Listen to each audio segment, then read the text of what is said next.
فرمایا لہم قلوب لا یفقہون بہا، اللہ پاک جل شانہ فرماتے ہیں جس کا دل قرآن کریم سمجھنے کا عادی نہیں، لہم قلوب لا یفقہون بہا، جس کا دل قرآن سمجھنے کے لیے تیار نہیں، وَلَهُمْ أَعْيُنٌ لَا يُبْصِرُونَ بِهَا، جس کا کان اللہ کا قرآن سننے کے لیے تیار نہیں، أَمْ لَهُمْ آذَانٌ لَا يَسْمَعُونَ بِهَا، أَمْ لَهُمْ آذَانٌ يَسْمَعُونَ بِهَا، جس کا کان خدا کا قرآن سننے کو تیار نہیں۔ خدائی فیصلہ سنو، اللہ کے قرآن کا فیصلہ سنو، اللہ کے کلام کا فیصلہ سنو، جس کا کان میرا کلام سننے کے لیے تیار نہیں، جس کو میرا قرآن سن کے مزہ نہیں آتا، جس کو میرا کلام سن کے حلاوت نہیں آتی، جس کو میرا کلام سن کے لذت نہیں آتی، جس کی روح تازی نہیں ہوتی، جس کو لطف نہیں آتا، جس کو کیف نہیں آتا، جس کو سرور نہیں آتا، جو میرا قرآن سننے کو تیار نہیں، جو میرا قرآن آنکھوں سے دیکھنے کو تیار نہیں، جو میرا قرآن سننے سمجھنے کے لیے تیار نہیں، آؤ پھر خدائی فیصلہ سنو، فرمایا اولئک کالانعام،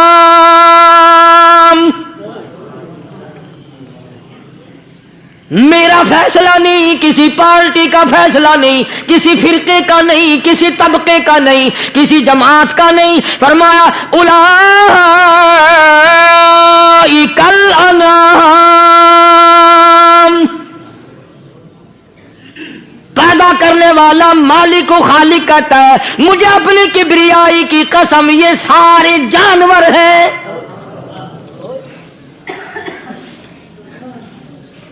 یہ سارے کے سارے جانور ہیں، یہ درندے ہیں جو ایک دوسرے کو چیر پاڑ کر کھاتے ہیں، یہ درندے ہیں جو ایک دوسرے کا خون پیتے ہیں، فرمایا بل ہم اضل، جانوروں سے بھی بدتر۔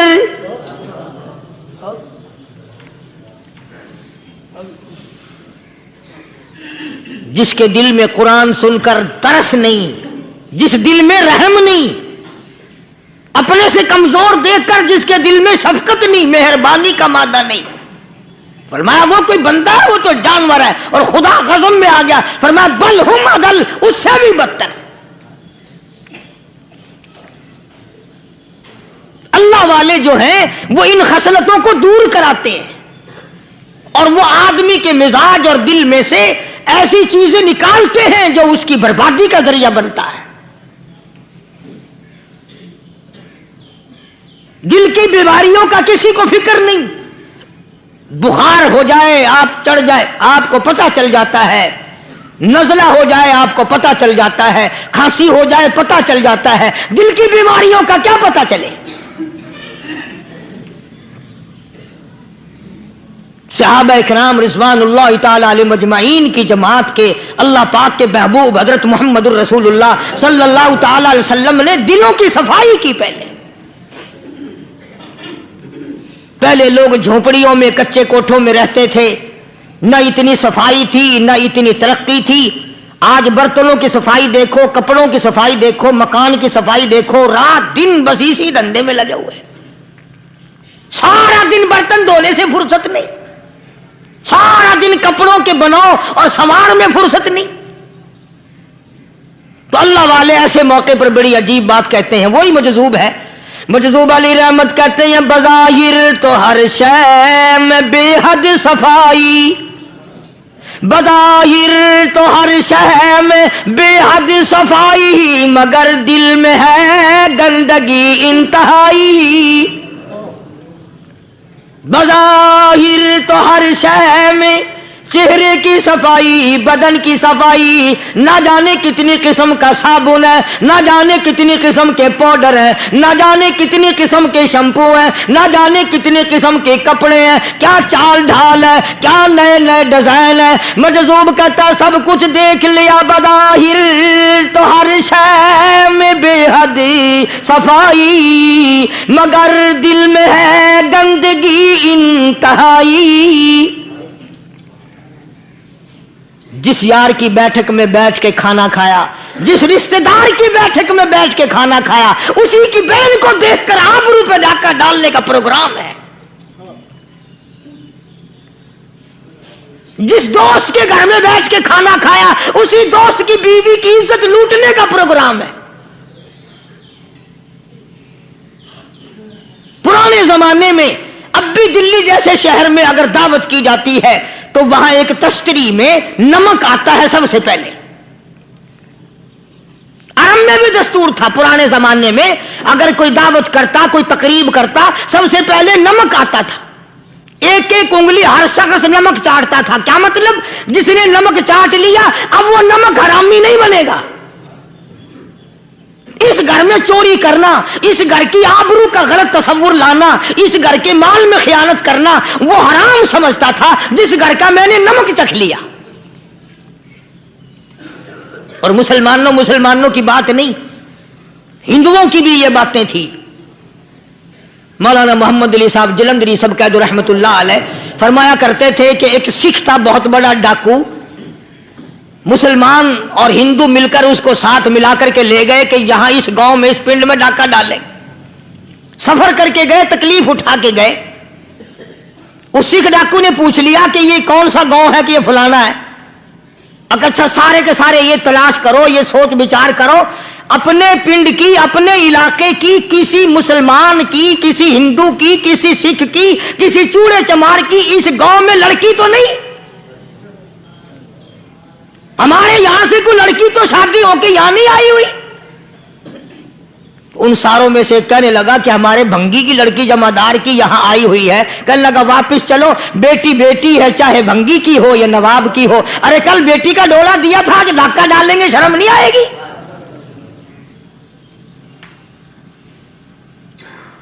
آج وہ تصور کہاں چلے گئے؟ اور ہم سب روتے پھرتے ہیں سکون نہیں، سکون نہیں، اطمینان نہیں۔ ارے اطمینان آئے گا کیسے؟ ہمارے دل بے ایمان ہے، نیتیں خراب ہے، آئے گا کہاں سے؟ صحابہ کرام رضوان اللہ تعالی علیہ مجمعین کی جماعت نے اس قدر اس بات پہ محنت کی اور کوشش کی کہ غلط لقمہ بھی پیٹ کے اندر نہ چلا جائے۔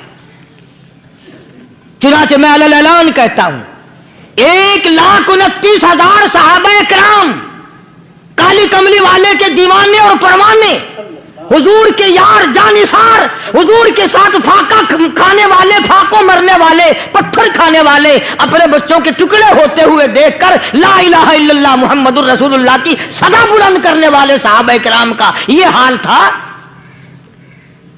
پیدل سفر کر کے جاتے تھے یہودی عیسائی، شام نکل گئے، فلسطین نکل گئے، ہندوستان آ گئے، 2 سال لگ جاتے تھے، اپنی جوان بیٹیوں کو مسلمانوں کے گھروں میں چھوڑ کے آ جاتے تھے۔ کبھی نگاہ نبوت نے جن کو رنگ دیا تھا، کبھی کسی صحابی پہ ذرہ برابر الزام نہیں لگا۔ ان یہودیوں کا، ان عیسائیوں کا یہ عقیدہ تھا کہ محمد صلی اللہ علیہ وسلم کے جو غلام ہیں ان کی نگاہ بھی پاک ہے، ان کے دل بھی پاک ہیں، ان کے ارادے بھی پاک ہیں، ان کے ہاتھ بھی پاک ہیں۔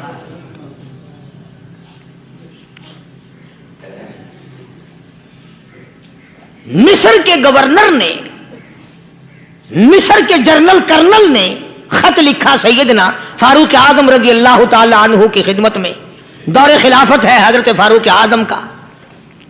کیا خط لکھا کہ حضور مجھے کافی وقت گزر گیا ہے اور فلاں علاقے میں آپ کے حکم سے ہم نے جانا ہے اور راستہ صرف ایک ہے اور اس راستے میں جال بچھا دیا گیا۔ اب مجھے مشورہ دیں میں کیا کروں، حکم دیں مجھے۔ جال کیا بچھا دیا گیا کہ ہمیں پتہ چل گیا ہے عیسائیوں نے پروگرام بنایا